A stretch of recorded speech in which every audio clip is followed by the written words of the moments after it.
fantastic, everyone. Of course, I'm already drunk, but still, you look good, everybody. So it's lovely to be here. Thank you for giving me plans. Seriously, this is exciting to be out in the evening. Oh, you gave me a reason to get out of my pajamas. Good work, everybody. Thank you. Actually, these are my pajamas. Who am I kidding? I'll sleep in this. I really will. But it's nice. I just flew in a couple days ago. I'm a good flyer. Doesn't bother me. I'm not scared to fly. Nothing. But this happens every once in a while. You know, when you're on a flight, they shut the door. No one else is getting on, and you realize there's an empty seat in your row. That's the best moment in the world. Are you kidding me? Empty seat. That's like first class for white trash. Do you know what I'm saying? You're like, oh my God, empty seat. So exciting. All right. This is what happened to me on the way down. I'm sitting at the window. There's a gentleman beside me, and the empty seat is the aisle seat. Okay. So I give him the celebration elbow. I give him one of these. I'm like, right on. Yeah. I'm excited. I expect him to celebrate with me, but he looks at me in the face and he's like, actually, I prefer the middle seat. And I was like, what did you just say? I'm sorry. Did you just tell me you're an asshole? Is that what you said? Because your accent is very strong. What? Are you kidding? You prefer the middle seat? Let me tell you, I ruined his flight. Are you kidding? He was trying to sleep. I kept touching his face. Do you know what I mean? I'm all...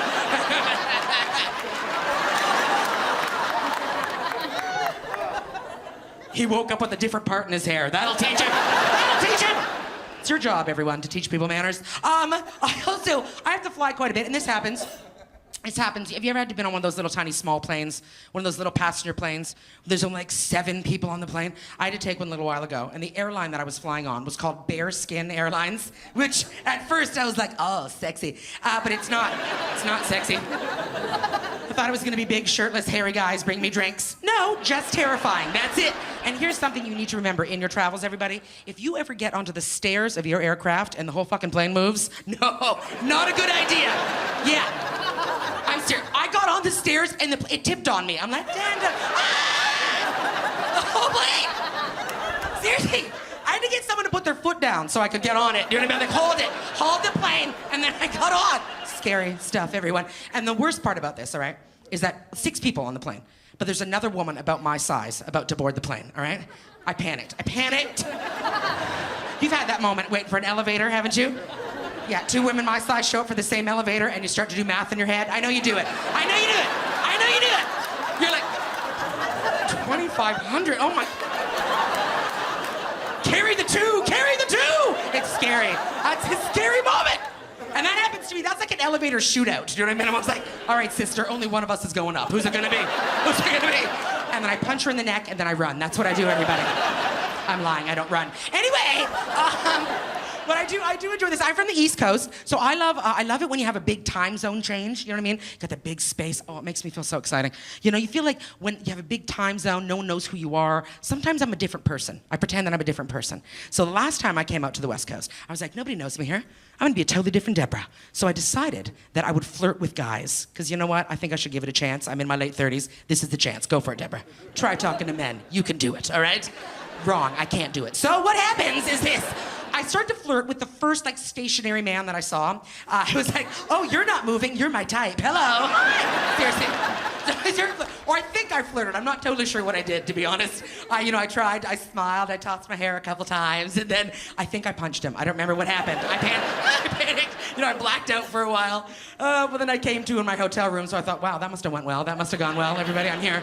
But here's the thing. On a long flight, like 5-hour, 6-hour flight, and I'm a human being, all right? So I have to use the bathroom, human, all right?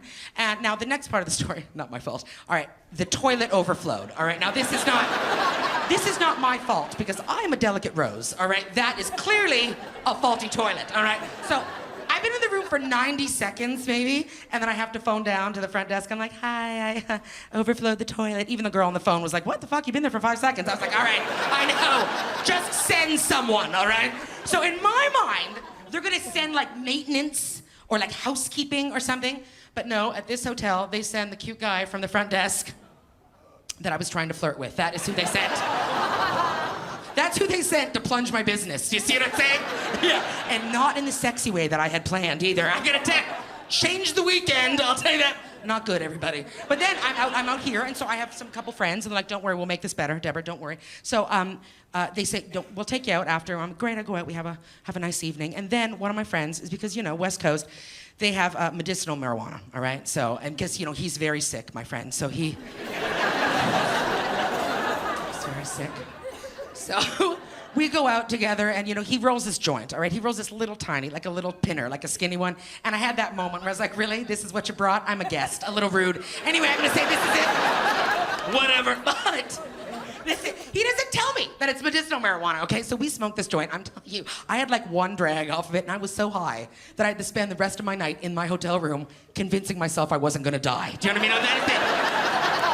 Your heart's not gonna explode. You're not melting. You're not melting. This is what. And the problem is I overflowed the toilet again. Damn it! Again, I know. Which is what really I consider the second date. I'm not gonna lie to you. You're back. Hi there. Yeah, I can't go back to that hotel. Anyway, I can't. Here's something. This is a terrifying moment. I'm getting a little older. It happens to all of us, everyone. But the things that they don't tell you is that you start turning into your parents. And it's a scary, scary moment. Like, this is something, all right? Now, I'm old, all right? Now, when it rains, I don't carry an umbrella anymore. Now, I use one of those little plastic rain bonnets that your mom used to wear. Do you remember those? Because my mom would wear that. Think it would look, no, she didn't want to get her perm wet. That was my mom's problem. I'm like, yeah, because that would look stupid, a wet perm. That would look foolish, Mom. But a plastic bag on your head, fucking fantastic. Good work, old woman. I like your style, old woman. Are you kidding? And this is another thing. I didn't know this was going to happen. Suddenly, I'm a technophobe. Oh, God. Too much technology now. I got your basics in technology. But the iPhone and all the applications, you know what I mean? The kids with their apps. Because they don't say application, because that's a big word with syllables and stuff. Too much for the kids. So they say app, But I'm of the age that app used to be short for appetizer. Do you remember that? Those were better days. Those were better days, everybody. Are you kidding me? Someone's like, did you try the new app? I'm like, oh, fuck, I hope it has bacon. Oh, my God. Oh, my God. Are you kidding?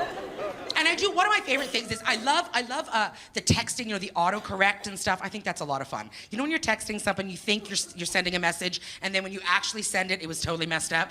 This happened to me. A couple weeks ago, I live in a little apartment building, and one of my sinks got clogged, all right? And there's a dude down my hall, one of my neighbors, is the best neighbor in the world. He's an electrician, he's a carpenter, he's a plumber, he's a drug dealer, he's perfect. Do you understand what I'm saying?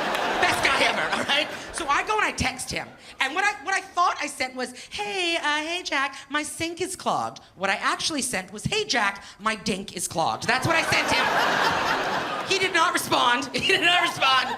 And I think he moved out. But anyway, that's it. I don't need him. And this is something else that you don't know this about me. How would you? You don't know me. I have a twin sister, but she's not under my shirt right now. Fuck you people. Seriously, grow up.